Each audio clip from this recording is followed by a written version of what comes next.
नामदेव जी महाराज के नाना जी, नामदेव जी महाराज के नाना जी श्री वामदेव जी ठाकुर जी की सेवा करते थे। नामदेव जी के नाना जी आपको पता है नामदेव जी के पिताजी नहीं थे। श्री नामदेव जी महाराज अकेली माता के पुत्र हैं।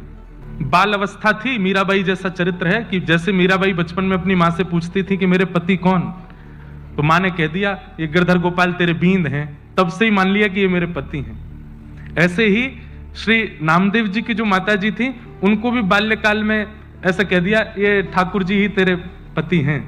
इतना विश्वास प्रगाढ़ कर लिया कि पिताजी कह करके कहीं गए, महीनों बाद लौट करके आए, अभी थोड़ी कुमार अवस्था की थी और लौट करके आए तो क्या देखते हैं कि उनकी बालिका जो है वो 2-3 महीने की गर्भवती है।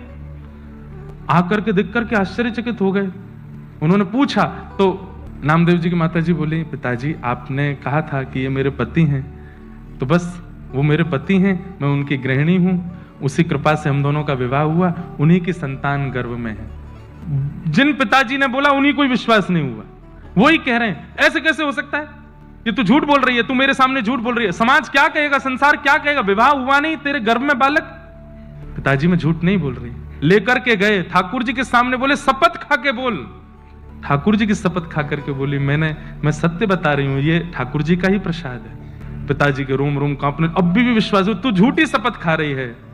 तब आकाश से ठाकुर जी ने ही आकाशवाणी करके कहा ये झूठ नहीं बोल रही हैं, आपने इनको कहा कि मैं इनका पति, इन्होंने इतने भाव से मुझे पति माना, मैंने भी इनको पत्नी माना है और इनके गर्भ में जो बालक है वो मेरा ही अंश है और वही उनके गर्भ से जन्मे, उनका नाम हुआ श्री नामदेव जी महाराज। ऐसे ठाकुर जी के परम भक्त श्री नामदेव जी।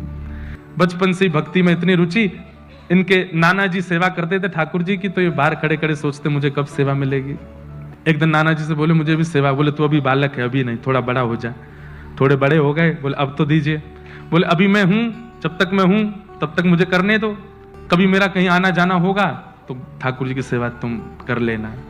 अब तो वो हर दिन अपने नाना जी से पूछें आप कब जाओगे, अब जाओगे कब, नाना जी कोई काम नहीं है आपको, कहीं दूर चले जाओ, थोड़े पुणे आदि हुआ हो, कहीं मैं सेवा करूं ठाकुर जी की। एक दिन ऐसी योजना बनी, ठाकुर जी को ही इच्छा हो गई कि नामदेव जी मेरी सेवा करें। ये इतना व्याकुल होकर के मुझे देखते हैं, तो इनके नाना जी बड़े बड़े कार्यों को भी ठुकरा देते थे कि सेवा नहीं छोड़ूंगा, लेकिन आज एक ऐसा कार्य आया कि इनको जाना ही पड़ा और तीर्थ के ओर जाना था, तो कुछ समय महीने लगा के आना था। बोले नामा, बोले जी नाना जी, बोले अब तेरा समय आ गया, अब मैं जा रहा हूं तीर्थ में, तू कर सेवा। ओहो, नामदेव जी तो नाचने लगे, बोले ऐसे सजाऊंगा, ऐसे श्रृंगार करूंगा, ऐसे भोग लगाऊंगा, अब तो मैं सेवा करूंगा।